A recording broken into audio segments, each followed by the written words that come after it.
Oi, gente, sejam todos bem-vindos à nossa apresentação. Somos alunos do curso de Psicologia do quinto período e hoje a gente vai tratar um pouco com vocês sobre a temática redução de danos e clínica AD. É uma temática vinculada à disciplina de saúde mental, né, orientada pelo professor Dr. Guilherme Prado. A equipe é composta por Sou Guilherme, por mim, Sou a Gabi, Gabriela. Eu sou a Líris. Eu sou a Maria Eduarda. É importante ressaltar que a nossa apresentação será dividida em atos. Serão 4 atos, na qual será feito a partir de um personagem fictício e que será identificado como Caio, possui 6 anos, que está passando por um processo no mundo das drogas e no mundo da reabilitação.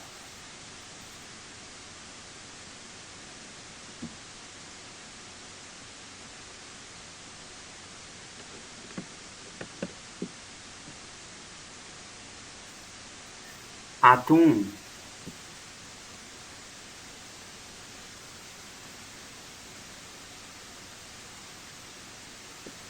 Problema político, histórico e social.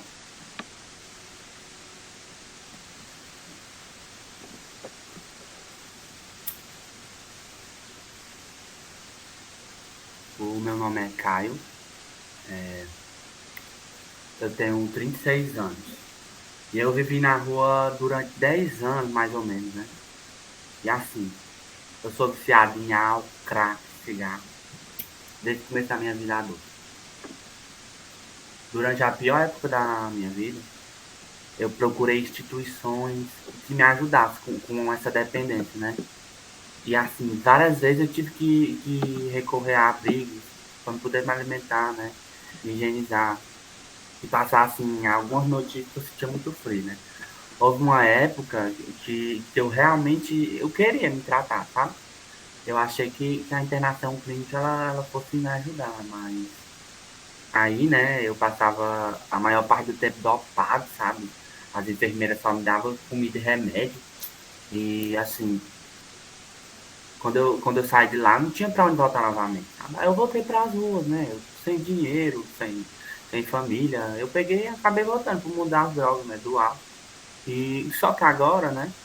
Tudo parecia que tava pior, porque eu tinha vergonha, né? Eu tinha vergonha. Eu me senti humilhado pelo povo, sabe? Por todo esse sofrimento, por não ter conseguido me livrar desse vício, sabe? E as pessoas também dificultavam mais, sabe? E certa vez eu bati numa porta da casa de uma mulher, pra vocês terem ideia, sabe? Eu bati porque eu só queria uns trocados pra poder comer, sabe?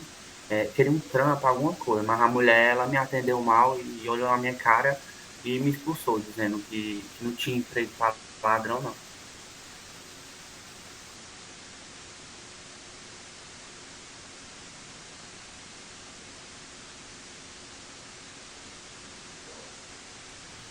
Com base nesse relato, nós podemos perceber o proibicionismo, a legalidade das drogas, como seguido com a guerra às drogas. Essa guerra às drogas foi uma política, né, no final do século passado, de que era necessário combater as drogas, lutar contra as drogas, ou melhor, lutar com pessoas que eram envolvidas com essas drogas, principalmente as pessoas de classe baixa, de periferias e nas comunidades. Então teve uma necessidade de fazer uma distinção nessa época entre os traficantes e os usuários ou dependentes. Essa distinção era feita assim: os traficantes eram aqueles que vendiam, né? E os usuários ou dependentes eram aquelas pessoas que consumiam. Essa necessidade foi porque estava havendo um aumento do consumo de substâncias químicas pela classe média alta e, enfim, e a classe alta também, pelos os jovens, né? E como uma forma de proteger essas pessoas, esses jovens, foi feita essa política, essas denominações judiciais e legais, para separar, para fazer com que sejam duas coisas diferentes.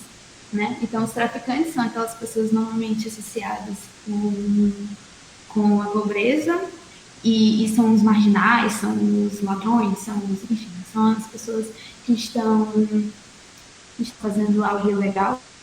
E as pessoas que estão consumindo são aquelas que estão perdidas, que precisam de ajuda e coisa do tipo.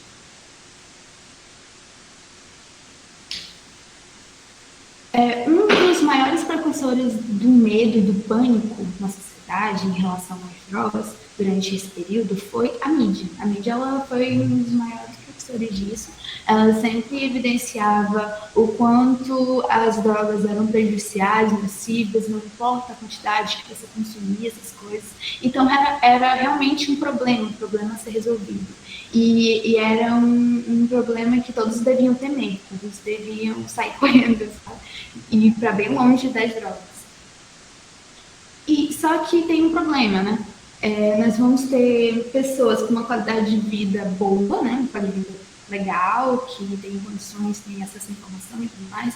E mesmo que elas se envolvam com essas drogas, elas têm oportunidade de ir para clínicas particulares ou coisas do tipo. Ter acesso à saúde e à educação faz com que essas pessoas sejam mais protegidas. Agora, quando alguém está em vulnerabilidade econômica e social, isso é bem diferente, já que as pessoas convivem com a droga no dia a dia, convivem com pessoas que consomem drogas no dia a dia, com a pobreza, e tem um baixo acesso à saúde e educação.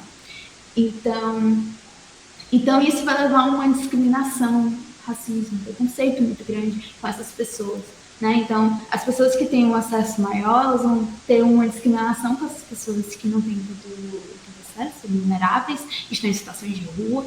Então, aquelas pessoas elas vão ser logo associadas às drogas. Essas pessoas vão ser equiparadas às drogas. Então, essas pessoas que estão em periferias, elas vão ser como se... vão ter como se fosse a mesma coisa. Então, onde estiver pessoas de baixa renda, vai ter droga. E isso é uma representação social extremamente discriminante e preconceituosa. Um dos pontos importantes para falar sobre redução de danos é a reforma psiquiátrica. Porque, antigamente, nós tínhamos hospitais, e esses hospitais eram locais para as pessoas morrerem. E onde a presença religiosa da igreja era muito forte, então ali era um lugar para salvar a alma e não o corpo. Mas com Pinel, que é conhecido como o pai da psiquiatria, ele vai trazer outro tipo de hospital. Ao invés de ser um asilo, né, um local onde tinha pessoas ali para morrer, agora vamos ter um manicômio. O manicômio vai ser onde só estará pessoas com problemas mentais. Então vai ter essa distinção. E o médico, ele vai ser o portador da verdade, ele vai ser o único capaz de tirar essas pessoas da loucura. Então, o manicômio ele vai estar pautado na disciplina e no isolamento. Eles vão estar fora da sociedade, longe das pessoas que podem contaminar, digamos assim, com a sua loucura, e longe eles podem, enfim, se curarem com a ajuda do médico. Mas no Brasil isso nunca foi dessa forma. Teve muitos problemas em relação à saúde e à saúde mental, como a escassez de recursos, escassez de funcionários, com bolo de obra, enfim. E isso ocasionou na desinstitucionalização, que é uma luta antimanicomial, que tem como modelo o italiano. Esse modelo é que visa a reforma da psiquiatria, do manicômio, excluir o manicômio, trazer um local que seja mais digno, que respeite os direitos humanos e faça com que as pessoas, ao invés de serem totalmente isoladas da comunidade, retiradas, excluídas, agora elas podem fazer parte, elas devem ser reincluídas à sociedade. Então, nós vamos ter as instituições públicas atuais que são basicamente centradas na interdição, medicalização e abstinência.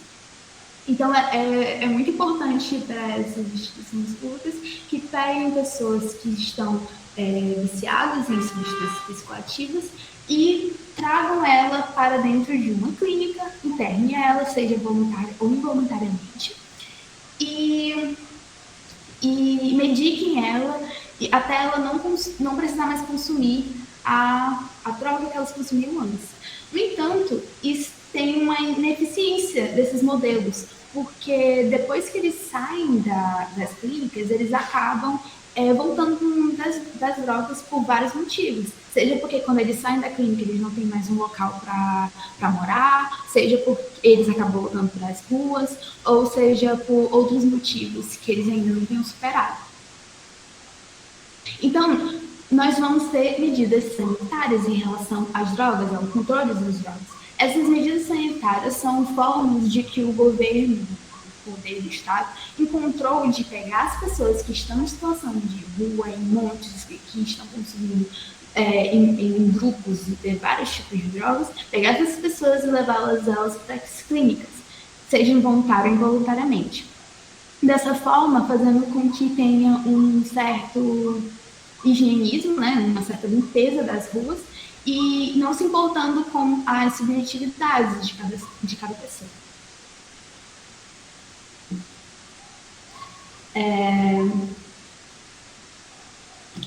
Redução de danos.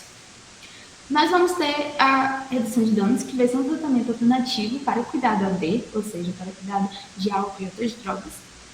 E a redução de danos é basicamente uma forma gradativa de diminuir a abstinência e o consumo das drogas, sabendo que talvez a pessoa nunca vá realmente parar de consumir essa droga, mas pelo menos ela vai diminuir ao ponto de conseguir viver normalmente em sociedade e de forma mais saudável para ela. Depois vai. Então, a redução de danos é uma política de saúde que se propõe a reduzir os prejuízos de natureza biológica, social e econômica do uso de drogas, pautado no respeito ao indivíduo e no seu direito de consumir drogas. O surgimento da RD veio por causa do uso de cocaína e heroína para a abstinência. Alguns médicos estavam fazendo isso para poder controlar a abstinência de certas pessoas, mas acabou que no final da guerra, da Primeira Guerra, isso foi proibido. Mas depois vai voltar com o surgimento da AIDS, né, a propagação muito rápida da AIDS e problemas com as drogas injetáveis. A partir do momento que várias pessoas estão usando esse tipo de droga, eles estão passando AIDS para umas para as outras.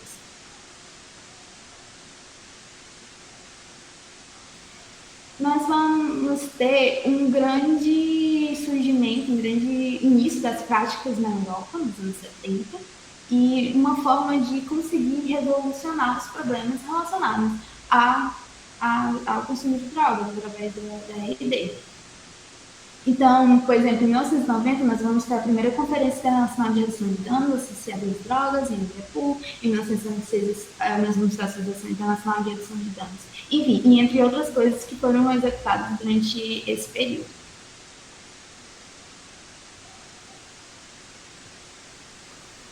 No Brasil, também vai ter como um dos principais assuntos referentes a AIDS, né? Então vai ter aquela distribuição de seringas e agulhas, mas vai ser proibido. Nisso, porque eles reconheciam, nós vamos ter a distribuição de seringas e agulhas, certo? Justamente por causa da AIDS, para não ter a propagação da AIDS. Nós vamos ter o uso seguro de droga injetável para os UDI, que são os usuários de drogas injetáveis, e foram medidas que eles tentaram aplicar, mas foi proibido depois. Nós vamos ter depois agente de saúde na cena de uso de drogas, mesmo depois de proibições, mas tentativas de novo para aplicar a RD no combate no combate à propagação da AIDS ainda. Nós vamos ter o Programa Nacional de DST e AIDS, enfim, do Ministério da Saúde. E em 1998 foi um ano muito marcado pelo desenvolvimento das estratégias em RD. Então, teve vários tipos de projetos aprovados e executados. Por exemplo, nós vamos ter a Rede Latino-Americana de Redução de Danos, a nova Conferência Internacional de Redução de Danos, que enfocou experiências desenvolvidas no âmbito da RD em diferentes contextos sociais e socioculturais. Nós vamos ter a regulamentação de uma lei em 1997, que autoriza a Secretaria da Saúde do Estado de São Paulo a distribuir seringas descartáveis. Nós vamos ter a Rede Brasileira de Redução de Danos, a criação dela, a REDUC, que tinha algumas finalidades descentralizadas na RD. Nós vamos ter a Secretaria Nacional de Drogas, SINAD, e vamos ter em alguns estados a política de RD aos poucos se desenvolvendo nesses locais.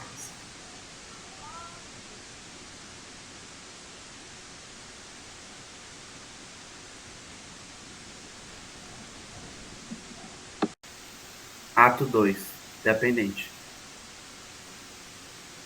Cara, a minha vida sempre foi muito complicada, sabe? Eu não tive estudo, eu não tinha ninguém para me apoiar em nada, sabe? Nunca tive. E eu me revoltei quando eu era mais novo, né? E eu não sabia, sabe? De nada. E eu só bebia mesmo, sabe? E depois eu comecei a experimentar a maconha, cigarro, né? Depois eu fui experimentar o pó, aí o negócio vicia, viu? Aí quando eu vi, eu já tava usando todo tipo, né? Usava um pouquinho ali, depois aumentei a dose. Aí quando eu vi, eu já tava dependente disso tudo.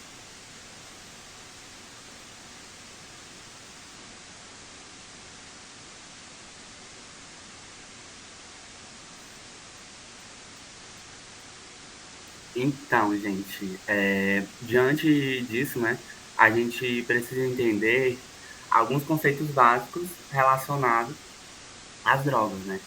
É, assim, o que são drogas, né, primeiramente? É, de acordo com a Organização Mundial de Saúde, a OMS, drogas seriam qualquer tipo de substância não produzida pelo nosso organismo que tem a propriedade justamente de atuar sobre um ou mais de seus sistemas, ou seja, atuar sobre o sistema do nosso organismo. E vão produzir alterações, né, dentro do funcionamento do sistema. É importante ressaltar que uma droga por si só, ela não é boa ou má, né? Existem algumas substâncias que são usadas com a finalidade de produzir efeitos benéficos, como, por exemplo, tratamento de doenças, né?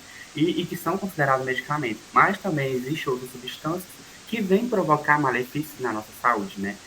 Venenos, as questões drogas tóxicas, né? E é interessante que essa mesma substância, ela pode funcionar como um medicamento, né? Em algumas situações e também como tóxica em outras situações, né? E assim, sobre isso, né, a gente entende que as drogas psicoativas, ou seja, ou psicotrópicas, que agem no sistema nervoso, né, são qualquer tipo de substância, né, que age dentro desse sistema nervoso e vão modificar esse funcionamento, né? Vão alterar os sentidos, o humor, afetos, pensamentos, a memória e também, muitas vezes, o comportamento desse indivíduo, né? E dentro disso, a gente possui as drogas lícitas e ilícitas, né? O que são essas drogas lícitas? Como o nome já diz, né? São essas substâncias psicoativas, né? Cujo toda essa produção, essa comercialização, esse consumo, ele não constitui como um crime. Ou seja, no nosso meio, essas drogas lícitas mais comuns são, por exemplo, o álcool, o tabaco, sabe? Inalantes, como, por exemplo, cola, sabe? E também os medicamentos. E o consumo dessas drogas lícitas, como especialmente o álcool e o tabaco, são um dos principais problemas da saúde pública, né, no contexto brasileiro. Isso é importante frisar. E dentro desse contexto também, possui as drogas ilícitas. Diferentemente das drogas lícitas, as ilícitas são essas substâncias cuja toda essa produção, essa comercialização, esse consumo, ele é considerado crime, ou seja, entra aí uma ordem judicial dentro dessa problemática. Né? Essas drogas ilícitas, elas são mais consumidas, uma das drogas ilícitas mais consumidas no nosso meio, como por exemplo, é a maconha, né? Os inalantes, os solventes, né? Como por exemplo, o lança-perfume, a cocaína e seus derivados, o crack e dentre outros. Pode passar os slides, por favor, para mim. Aí, assim, a gente tem essa tabela, né? Essa tabela ela apresenta algumas diferenciação nas classificações, que é importante a gente relacionar. Como eu já havia dito, né? Existe um ponto de vista legal, existe uma origem, né, dessas drogas. O ponto de vista legal é que essas drogas são lícitas ou ilícitas, que eu falei. A origem, de onde foi que surgiu essas drogas? Elas são de origem natural, sintética, ou também elas podem ser semi-sintéticas, ou seja, feitas, sabe? Existe a estrutura química do que essa droga é composta, sabe? Muitas vezes ela é composta por metoxantinas, né? Tem barbitúricos, né? Tem aminas, tem biogênicas, tem antidepressivos, tricíclicas, né? Existem outras composições também químicas que estão muitas vezes presentes nessas drogas. Existem mecanismos de ação, ou seja, para que é que essas drogas servem? Muitas vezes elas são inibidoras, são enzimáticas, são agonistas ou antagonistas, são ou antagonistas de receptores, né? São inibidores de transportadores também, dentro do sistema nervoso, né, que a gente possui. E o efeito, né, o efeito relacionado ao uso clínico, né, tem um efeito, por exemplo, em ansiolítico, né, anorético, antidepressivo, né, anticonvulsivantes, né, antihipertensivo, diurético. Ou seja, essas drogas, elas possuem vários efeitos, né, alguns medicamentos, mas possuem também as drogas com um teor muito alto, né, de do nível. Pode passar o slide para mim, por favor. Aí, assim, o que é que a gente tem? A gente também tem a diferenciação dessas drogas, né? Essas drogas, elas podem ser diferenciadas em depressoras, estimulantes e perturbadoras. Ou seja, o que seriam essas drogas depressoras, né? Essas drogas depressoras seriam justamente essas substâncias psicoativas que vão deprimir, né, ou vão diminuir o funcionamento do sistema nervoso central da pessoa que está utilizando, né? E desse grupo de substâncias, dessas drogas depressoras, fazem parte, por exemplo, o álcool, né, os inalantes, solventes como amidíticos, né, os ansiolíticos, o calmante, né, os opioides, o narcótico, como, por exemplo, a morfina e a heroína, fazem parte desse contexto das drogas depressoras. E dentro das drogas estimulantes, o que seria, né, essas drogas estimulantes? São essas substâncias, né, psicoativas, ou seja, que vão agir dentro do sistema nervoso central, que vão acelerar ou estimular o funcionamento desse sistema, né? E dentro desse grupo, a gente, por exemplo, tem as anfetaminas, né, a cocaína, a nicotina, a cafeína. E ainda nesse contexto, a gente tem as drogas perturbadoras, ou seja, são essas substâncias, né, que vão perturbar o sistema nervoso central, né, e vão produzir, por exemplo, alterações que não fazem parte desse estado normal da atividade do sistema nervoso, né, como, por exemplo, os delírios que a gente percebe, as alucinações, as ilusões, né, essa desorganização do pensamento, distração, né, e dentro desse grupo, né, de drogas perturbadoras, a gente tem, por exemplo, a maconha, né, muito conhecida, né, algumas espécies de cogumelos, né, e raiz. Também temos LSD. Tem também os medicamentos antialérgicos, como, por exemplo, o Artane, né, como a gente conhece, e o Betil. E assim, e quando a gente traz esses diferentes tipos de drogas, né, a gente precisa entender também que apesar de existir essa diferença nesse tipo de droga, existe um nível de preconceito, né, no uso de alguns, por exemplo, que ainda é muito frequente na nossa sociedade. Pode passar o slide, por favor. Aí, assim, aí a gente entra no contexto, né, da vulnerabilidade. Porque, assim, a vulnerabilidade seria o quê? Seria basicamente esse conjunto de fatores, né, que tem natureza biológica, natureza psicológica, social, também epidemiológica, cuja essa interação, né, desses fatores, ela vai ampliar os riscos ou os danos de uma pessoa ou daquela população, né, que está vivenciando, né, aquela situação, aquela doença, né? E com relação ao uso de drogas, a OMS, que é a Organização Mundial de Saúde, ela vai considerar, por exemplo, mais vulneráveis, né, aquelas pessoas que estão suscetíveis a esse uso, por exemplo, aquelas pessoas que não têm adequadas informações, né, sobre os efeitos das drogas, né, aquelas pessoas com saúde deficiente, aquelas pessoas também insatisfeitas com a qualidade de vida, né, com a personalidade deficientemente integrada, né, e também com fácil acesso ao uso de drogas, né, que é importante. Mas é importante a gente frisar que nem todas essas substâncias psicoativas elas vão ter a capacidade de provocar uma certa dependência no usuário, né? No entanto, existem sim substâncias inofensivas, né, e presentes em muitos produtos no uso doméstico que a gente percebe que podem vir a causar dependência. E se tratando dessa dependência, a gente tem a síndrome da dependência. O que seria essa síndrome, né? Essa síndrome seria justamente o conjunto de sintomas, né, que podem ser físicos, podem ser sintomas psicológicos ou comportamentais também, que vem a caracterizar o desejo incontrolável, né, por uma ou mais de uma substância que vão agir no sistema nervoso central, né, de uma forma repetida ou de uma dose de cada vez, né, mais alta, né, e que vem causando algumas consequências danosas. Né? E essa dependência é caracterizada justamente pela fissura de usar drogas, aquela vontade, sabe? Mesmo que aquilo traga prejuízos vitais, sociais e físicos, mas a pessoa tem aquela fissura, aquela vontade.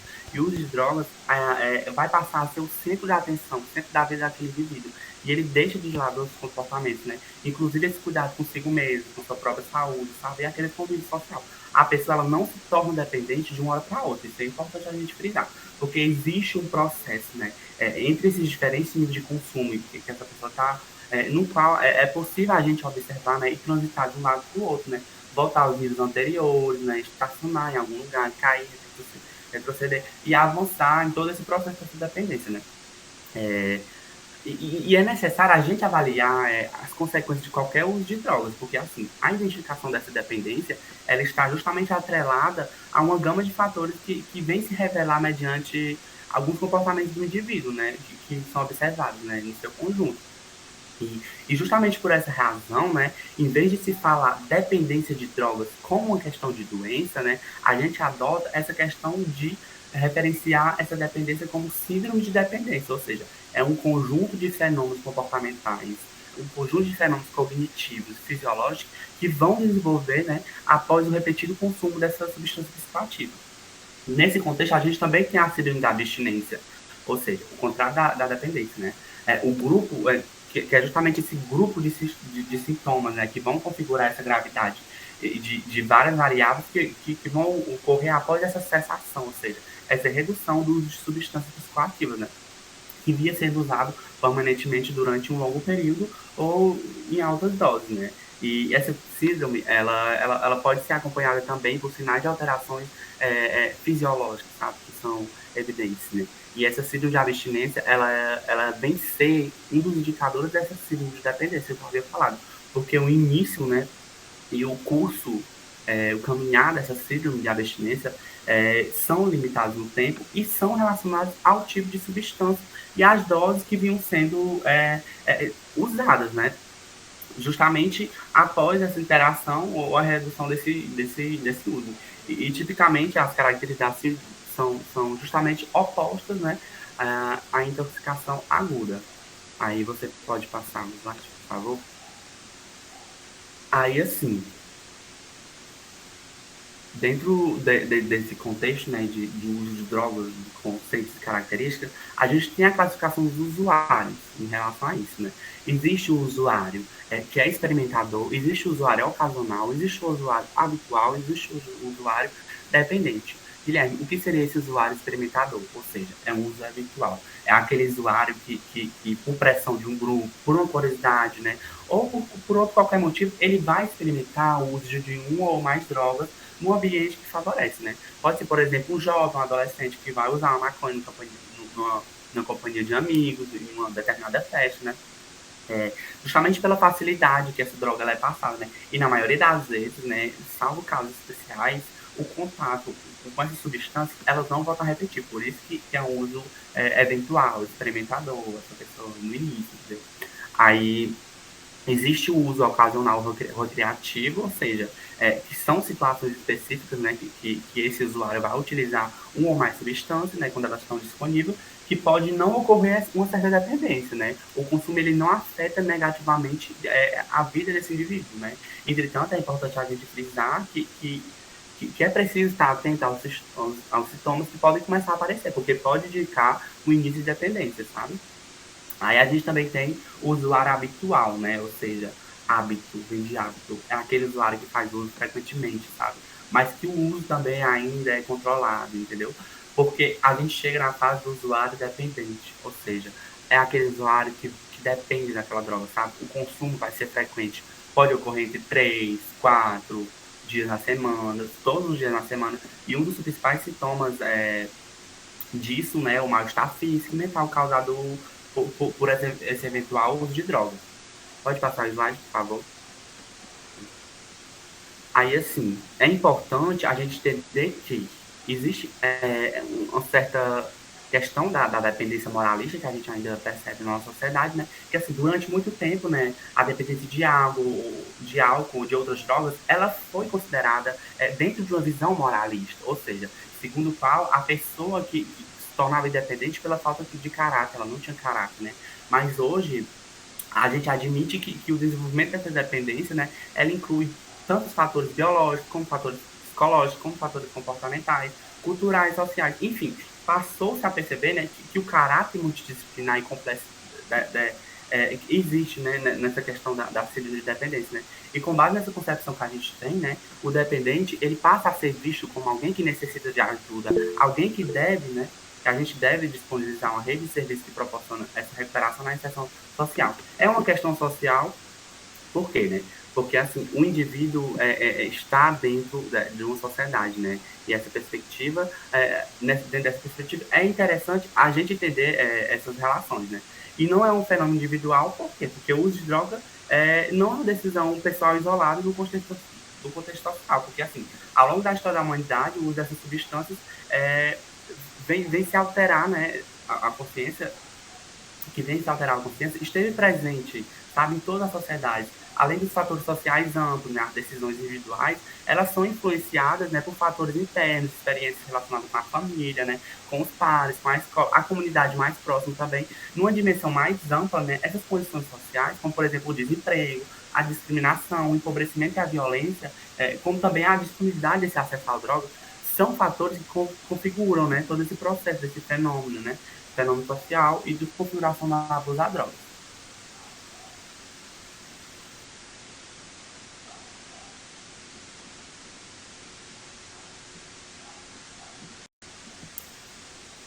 Ato 3. Estratégia de redução. Assim, um dia eu tava fazendo o meu cachimbo com a galera, né? Aí chegou um pessoal dizendo que era da saúde e não era da polícia não, que eu não tivesse problema não. Aí eles entregaram umas coisas pra gente, né? Água, seringa lacrada, um copo pra usar droga, lenço, álcool e falaram que era a gente, é, pelo menos, né, assim, usar, né? Desse jeito a gente não ia ter uma doença, não ia trazer doença pra ninguém e tal. Aí quando eu vi ele chegando, eu fiquei até com medo, sabe? Porque eu fiquei pensando que eles iam me prender de novo. Da última vez me levaram por causa de 5 pedras. 5 pedras que acharam comigo. E ainda falaram que eu era um traficante. Eu já tentei voltar pra minha família, né? Mas eles só me aceitavam se eu fosse pra essas comunidades deles, sabe? E eu passei 6 meses, bonzinho, só. Recebi ato pela primeira vez, né? Aí a primeira coisa que eu fiz foi numa boca, atrás de crack, né? Por isso mesmo que ainda tô aqui.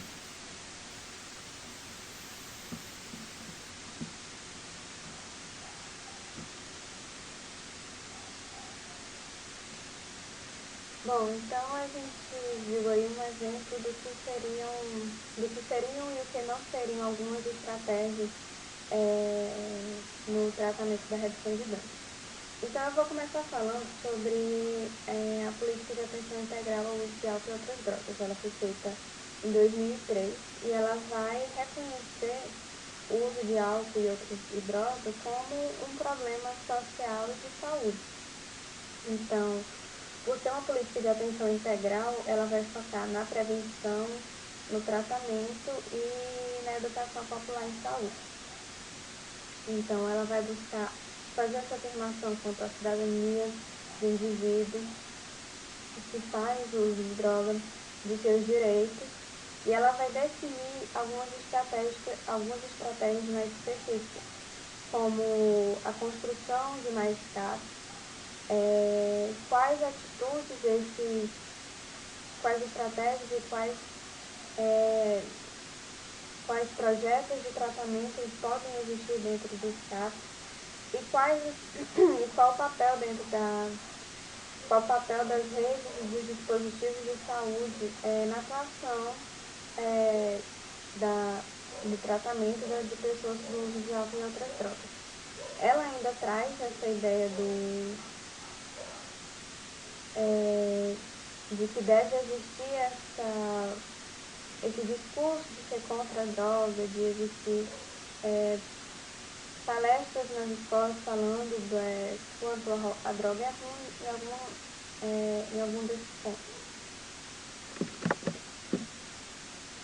Um dos problemas no Brasil com relação à criação dessa política no Brasil é porque ela chegou um pouco atrasada, digamos assim. Então, já tinha sido estabelecida, entre aspas, as comunidades terapêuticas, que elas são baseadas na medicina privada, na medicalização, e elas possuem uma abordagem religiosa.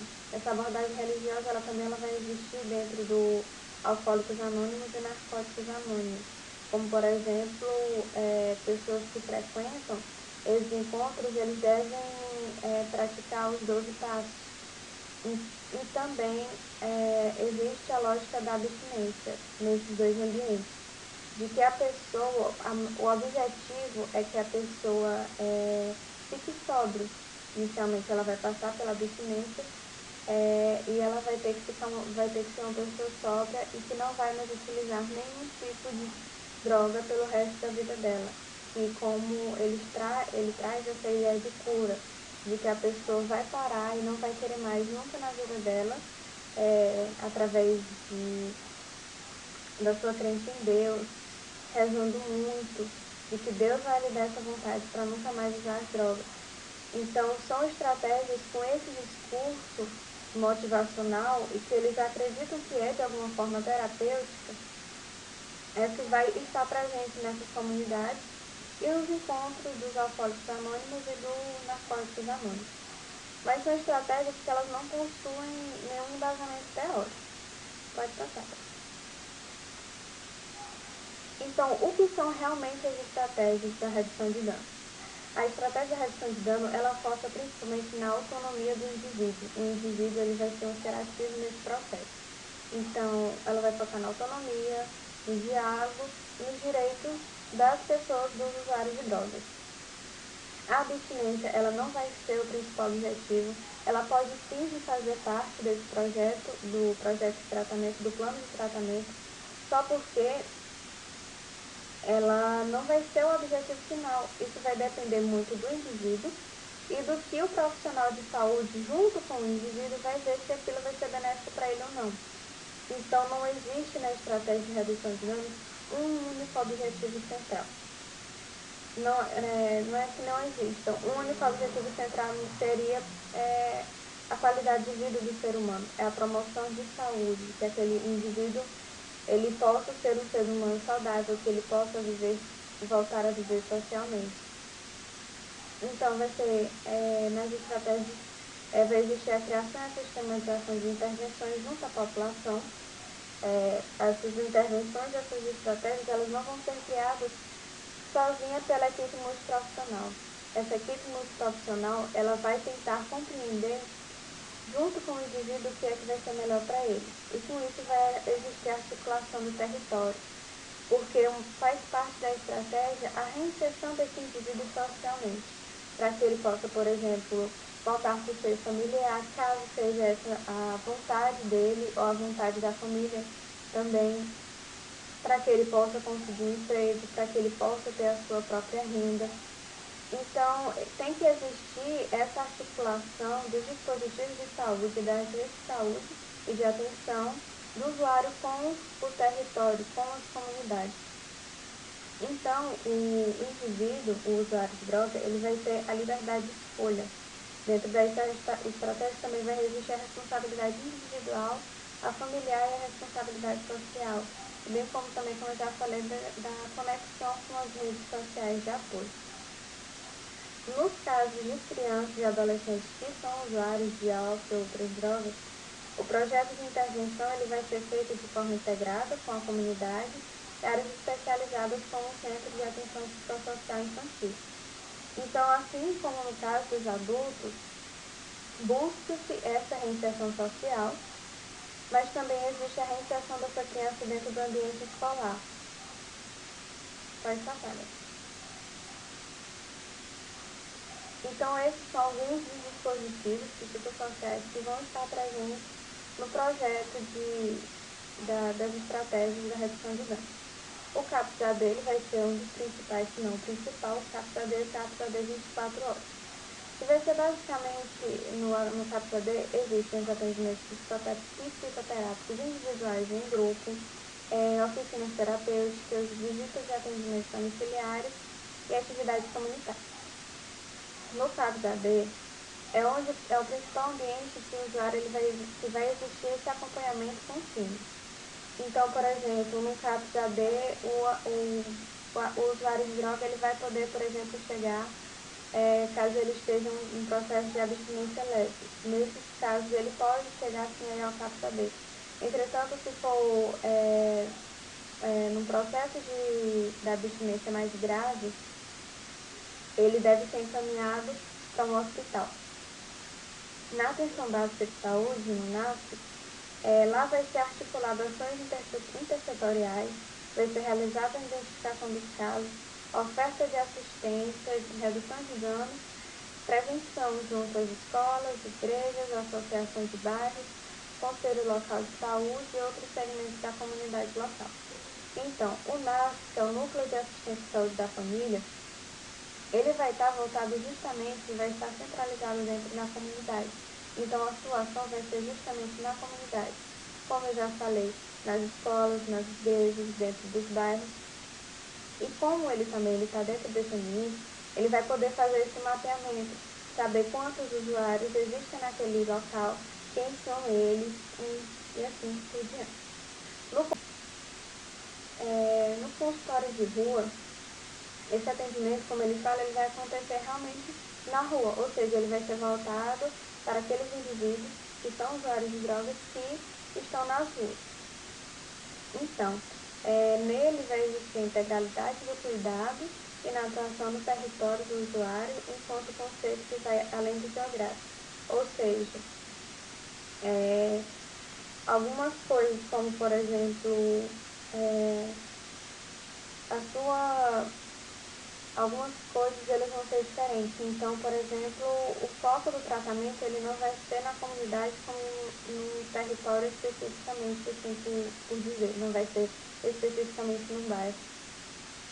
Então, ele vai abranger o espaço simbólico de bens materiais, individuais, coletivos com suas relações interpessoais, políticas e culturais.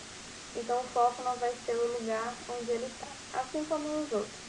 O foco vai ser naquele indivíduo e como os redutores de danos vão poder melhorar a qualidade daquele indivíduo, vão poder trabalhar, fazer esse projeto junto com aquele indivíduo que mora na rua.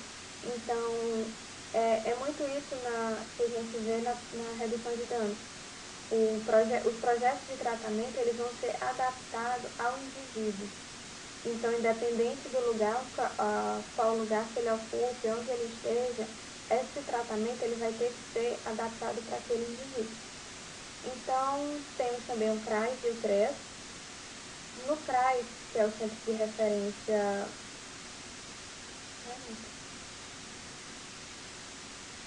de Assistência, que é o CRAS, que é o Centro de Referência de Assistência Social, ele vai buscar prevenir situações de vulnerabilidade e de risco social. O CREAS é o Centro de Referência Especial e Assistência Social, que ele vai buscar reduzir o impacto das situações de vulnerabilidade e de risco social. Especial porque o CREAS ele já vai atuar depois que já ocorreu algum tipo de violência, por exemplo. Então, no caso de abuso de crianças ou de mulheres, é nisso que o CREAS vai intervir, ou seja, ele vai tentar reduzir o impacto dessa violência. Já o CREAS não, ele vai estar presente na prevenção.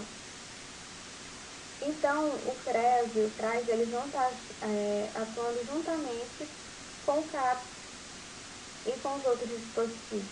Então, esses dispositivos, eles vão ter que estar sempre havendo essa comunicação entre eles, porque eles vão atuar de forma interligada. Então, o usuário que chega no CRAS, ele pode ser encaminhado para o CAPS, o mesmo acontece no NAS, e o mesmo pode acontecer quando redutores de danos vão ao campo e tem contato com algum usuário de drogas que esteja em situação de rua. Pode passar, Gabi.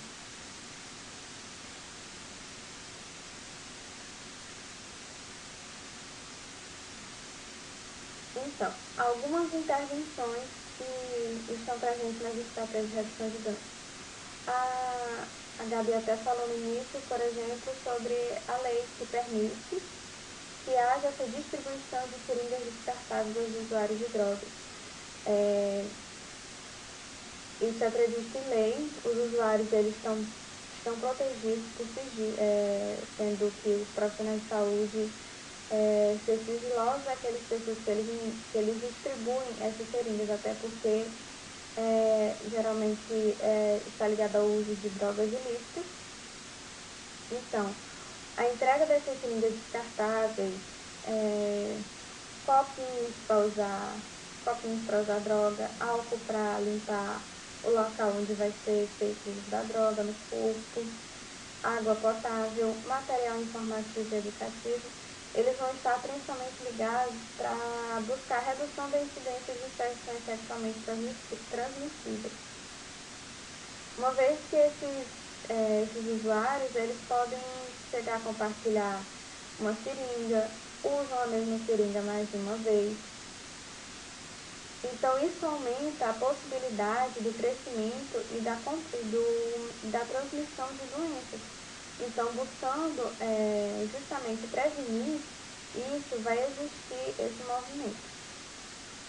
Além disso, também vão ter as salas de consumo de drogas, que nesse ambiente é basicamente, ele busca que o indivíduo tenha um lugar seguro para consumir a sua droga. Então, nesse ambiente, ele não vai correr risco de, por exemplo, ele estar no meio da rua e, por conta do efeito, ele atravessa a avenida e acaba sofrendo um acidente. Ou, como a gente sabe que na Cracolândia é um ambiente que ainda é muito perigoso, então as pessoas lá fazem qualquer coisa para conseguir usar droga. Então, mulheres são estupradas, mulheres vendem seu corpo para poder comprar, pessoas vendem crianças. Então, a sala de consumo de drogas é justamente um ambiente em que a pessoa ela vai poder utilizar a droga sem correr tanto risco de vida, sem sofrer também prevenindo outras violências. A autorregulação e a substituição são duas intervenções. A autorregulação ela vai ser basicamente o indivíduo, juntamente com os profissionais de saúde e redutores de danos, eles vão estabelecer algumas regras para si, se essa for a sua vontade. Então, ele vai estabelecer quanta droga ele vai utilizar, com que frequência, qual ambiente melhor para que seja usada essa droga, perceber o estado da sua mente, seu estado psíquico, porque se uma pessoa está ansiosa ou se a pessoa está depressiva, o uso de certas drogas pode aumentar esse sofrimento psíquico. A substituição, ela vem na ideia de que o indivíduo ele vai substituir uma droga por uma menos nociva, por assim dizer. Por exemplo, o indivíduo ele vai deixar de usar cocaína para usar apenas a maconha, porque a cocaína é uma droga sintética e a maconha é uma droga natural, já que vem da planta, já que é uma planta. Então, essas são algumas intervenções. Lembrando que cada uma dessas sempre vai depender do conjunto de trabalho dos profissionais com o usuário. Então, o usuário ele vai decidir se ele vai querer fazer dessa autorregulação, se ele vai querer fazer essa substituição, se o processo da abstinência realmente faz algum sentido para ele. Então, são esses pontos que vão sempre ser analisados de forma clínica, em conjunto do usuário com os profissionais.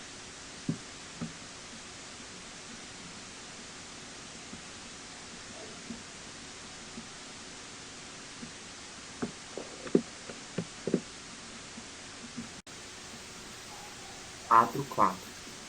Cuidado, clínica e redução.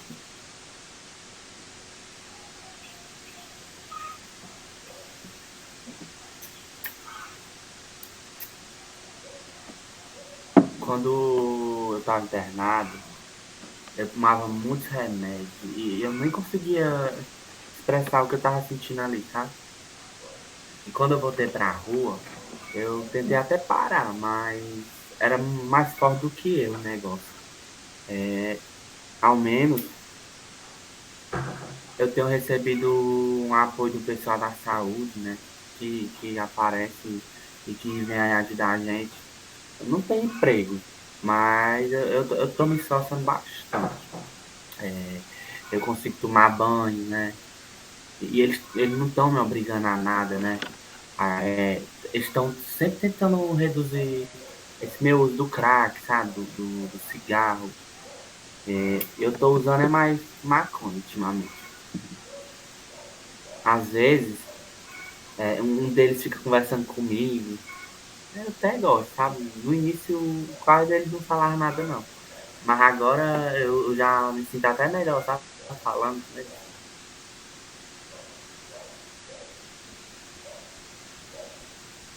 Então, gente, agora que nós já sabemos o que é a redução de danos, né? Nós sabemos quais os dispositivos estão presentes. Vamos abordar um pouco melhor sobre o trabalho clínico, a questão do cuidado e também do acolhimento, né? Então, assim, trabalhar uma clínica com pessoas que usam drogas é sustentar aí uma ideia de resistência. É perceptível aí que existe uma moral higienista, né? Uma ideia higienista dentro do planejamento das políticas públicas para o álcool e outras drogas.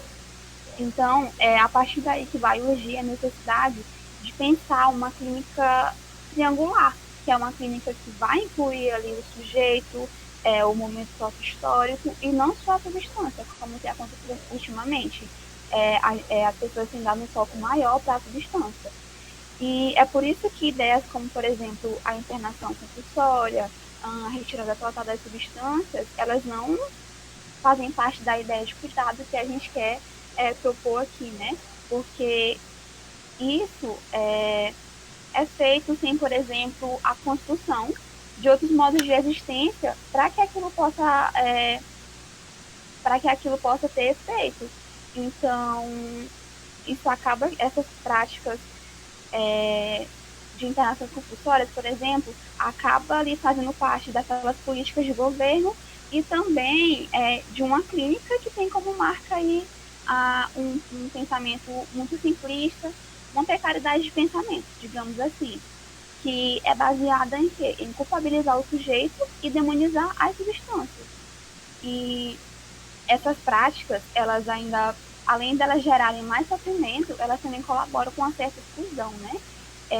E até mesmo a inclusão de lógicas perversas, como, por exemplo, lógicas que participam ali de um controle, que exerce uma tutela sobre aqueles sujeitos. E não é isso que a gente quer, isso vai enviesar justamente o que a gente propõe ali, que é uma tentativa de uma construção de vínculo, inicialmente, né? Então, assim, dentro das práticas de cuidado, uma das principais possibilidades é ali o acolhimento, né, na redução de danos, porque é importante a gente lembrar que aquele sujeito que está ali à nossa frente, ele tem questões que a gente denomina de que é de liberdade, ele tem escolhas, ele tem vontade. E a redução de danos é propor justamente intervir juntamente com esses sujeitos e não sobre eles, né? A aposta é que a gente produza cuidado a partir do desejo desse outro que vai estar ali, né, à minha frente. Então, assim, na clínica, né, o cuidado ele vai estar mais interessado em ampliar possibilidades de existir, de escolher, de ser, de estar no mundo sem estar sujeitado, né? Porque assim, a gente entende que internar a força não é tratamento. a saúde ela não pode ser entendida como um dever, a saúde ela é um direito. Então, assim, essas práticas higienistas, elas carregam ali a ideia de, por exemplo, uma cidade limpa. Mas essa cidade limpa, entre aspas, ela não vai incluir aquilo, né, que transcende, ela não vai incluir o, o louco, ela não vai incluir o pobre, ela não vai incluir o preto. Então essa política, essa lógica higienista, ela não serve para uma aplicação. Ela não deveria nem ser uma possibilidade. E aí vem as ideias das clínicas possíveis, né? Que é a clínica ampliada, né? Que é caracterizada basicamente pela compreensão de uma compreensão ampla de processos, tanto de saúde como doença, mas não somente isso, né? Porque tem uma partilha de cuidado, tem ali uma articulação intersectorial que é muito importante para que a coisa possa funcionar, né? Um repertório ali de um repertório clínico para além daquele modelo assistencial e também uma produção comprometida com a ética, né? Um cuidado ético. Outra ideia de clínica é a ideia da clínica peripatética, que é a clínica defendida nesse livrinho aqui, eu não sei se vai dar para ver direitinho, com o título Clínica Peripatética, que é do Antônio Ansetti. Nesse livro, ele vai pontuar uma clínica a partir da habitação de territórios, uma clínica que não constrói para ou faz para, mas com a ideia de construir com, de intervir com, não sobre, né? Esse livro ele vai defender aí a redução de danos como ampliação da vida, porque ele quebra com essa ideia de clínica tradicional, de uma sala fechada, e ele vai falar numa clínica que é feita, uma clínica na rua, uma clínica andando, sabe? Uma clínica que ela não é aquela clínica tradicional, ela vai ser uma clínica de acessibilidade, de escutas. E eu trouxe ela porque também é uma possibilidade, esse livro é bem bacana de trabalhar, quem tiver a oportunidade de ler ele. Passa o slide, por favor. Bom, falar de redução de danos, né, e experienciar o cuidado é também abordar as questões do território, né, da experiência. A redução de danos ela vai surgir ali como uma prática calcada justamente na experiência, né? É pela proximidade com a experiência do uso de drogas que vão ser desenvolvidas as práticas de cuidado, né? E como que seriam desenvolvidas isso? As idas aos territórios de uso, construções de estratégias a partir dos conhecimentos do ambiente e das suas singularidades, né? A partir da produção de vínculos. A gente pode compreender, em síntese, que a habitação do território ele vai ampliar a experimentação e a inclusão também de novas estratégias de cuidado, né, diante da multiplicidade das situações que vão estar ali em frente. Não é à toa que os primeiros redutores de dano, eles eram pessoas que conheciam muito bem o território onde eles estavam habitando e praticando a redução, as práticas redutivas. Então, assim, entender a comunidade é muito importante para que os laços possam ser fortalecidos, para que haja realmente uma produção de cuidado. E é nesse âmbito que o acolhimento ele vai se tornar possível, né? Para além de uma escuta. A escuta é importante muito, mas a gente tem que ir sempre para além da escuta também. Então, é importante ali produzir, por exemplo, linhas de subjetivação, dar nome a estratégias locais e momentâneas. Precisa experienciar a forma de analisar a experimentação, né? Porque, assim, o cuidado em redução de danos, ele não tem uma meta. Ele não é um papel cheio de normas que eu vou chegar e aplicar. Não. Ele não tem um destino e ele vai ser construído caminhando, né? Não literalmente caminhando, mas fazendo, propondo, construindo, assim, no gerúndio, sem um ponto final. Então, assim, não vai existir resultados prévios. Porque não tem garantia, né? Eu não vou garantir que alguém vai parar de consumir uma substância. Mas só o fato de habitar aquele território e produzir a partir dele já é uma possibilidade de atuação, né? Então, assim, é preciso habitar, é preciso se acessar, criar conexões com o ambiente, sair dos muros da instituição, né? Porque a gente fala muito de reforma psiquiátrica, massa, muito importante, mas ainda existem certos muros que a gente coloca, ou que são colocados à nossa frente, então é preciso sempre enxergar além deles, né? E assim, essa perspectiva da redução de danos, ela é muito acolhedora, né? E tal perspectiva é muito importante a gente pensar assim, mas é importante também a gente questionar o porquê estamos pensando assim, né? Porque para quem, a serviço de quem nós estamos trabalhando aí uma ideia de clínica? Que clínica é essa? Essa clínica serve a quem e a quem? Então é assim, importante questionar a esse respeito. Passe slide, por favor. Então, a partir disso, a gente começa aí a questionar as práticas psis, né? Qual seria o papel do psicólogo dentro da redução de danos? Então, assim, eu penso que o lugar do psicólogo nesse contexto, ele começa a partir do momento que ele se coloca no contexto do trabalho, né? Ele começa no momento que ele se insere ali naquele território. Porque esses territórios, esses espaços, essas comunidades, elas têm ali que ser construídas por meio da prática e a posição dos psicólogos, eles vão atuar ali também na intervenção juntamente com os usuários. Lembrar que é sempre com, não sobre eles, não para eles, é com eles, né? Devendo ali explicitar o seu posicionamento e o propósito da presença, porque não basta aquela pessoa, aquela figura entrar ali, ela tem que mostrar porque ela está ali, né? Ela tem que se mostrar, ela não pode só invadir aquele espaço. Então, outro aspecto muito importante da prática do PSIC na redução de danos é que é a possibilidade da construção de vínculos, justamente devido a uma atenção qualificada e acolhedora que a gente espera desses profissionais, né? Então, a partir do momento que eu construo vínculos, né, de confiança, eu consigo contribuir melhor para uma produção de cuidado, né, uma construção terapêutica, digamos assim. E os dispositivos que foram citados aí, como por exemplo o CAPS, né, são muito importantes daí quando a gente se questiona acerca da função do psicólogo, né? Porque alguns dispositivos vão possibilitar aí a realização de consultas, orientações, oficinas de educação e saúde, mas não é somente isso, tá? Ocorre aí a fortificação da rede, já que muitas vezes o acolhimento não vai acontecer nas quatro paredes, né? Ele acontece numa rua, numa comunidade, na calçada, não tem um lugar específico para a gente trabalhar a redução de danos. Por isso que é importante trazer os conceitos de clínica, né? As clínicas possíveis. Então, assim, nesses dispositivos, os psicólogos eles vão atuar de maneira integrada com os profissionais, né? A partir de uma perspectiva aí multidisciplinar. É um trabalho em equipe, né? Um trabalho interprofissional também, né? Guiado sempre pela lógica da clínica ampliada, que vai aí operar junto com diversos pontos da rede, né?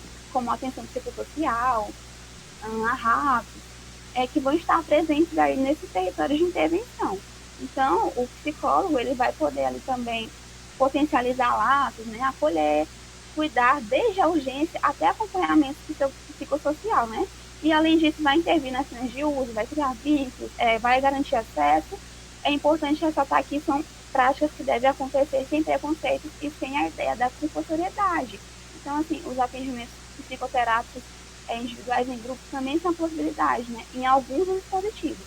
Então, o psicólogo ele pode também ofertar ensino terapêutico, visitas e atendimentos domiciliares em algum desses dispositivos, que é uma ferramenta muito importante de trabalho, que vai possibilitar a criação de alguma ideia, de alguma coisa, que pode colaborar na produção de cuidados, né? Então, o psicólogo ele vai construir junto com os trabalhadores da saúde, montando talvez ali um projeto terapêutico, fazendo o possível para trabalhar estratégias clínicas que devem ser diversificadas. E é a partir disso que a gente vai pensar na produção, na atuação de uma psicologia emancipadora. Passa o slide, por favor. Um dos grandes desafios que é colocado à psicologia atual é consolidar a prática como uma prática emancipatória, né, que é voltada ao fortalecimento da autonomia, do empoderamento, do protagonismo da população, especialmente daquela população que se encontra ali em condições de vulnerabilidade, como é o caso dos usuários de crack, de cocaína, álcool e outras drogas, né? Como já foi colocado, a questão do uso de drogas ela é permeada sempre por determinantes históricos, sociais, culturais. A gente não pode reduzir isso a uma classificação diagnóstica, a uma patologia a ser tratada.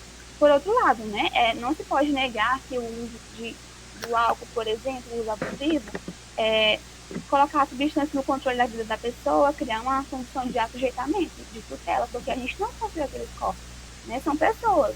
Naquelas condições, são pessoas. E isso tudo provoca um intenso sofrimento psíquico e gera necessidade de buscar cuidado. Então, a gente tem que entender que eles também precisam de cuidado e assistência psicológica, né?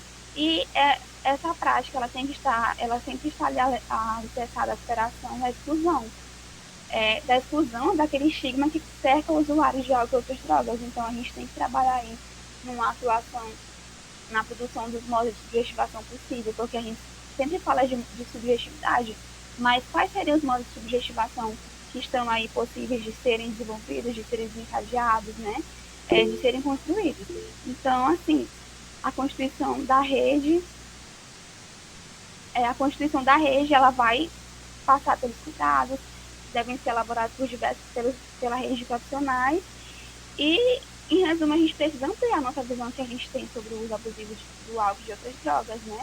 E é nisso que os psicólogos vão ter grande papel, em toda essa construção, desde a produção até o exercício do cuidado. E é isso, espero que vocês tenham gostado.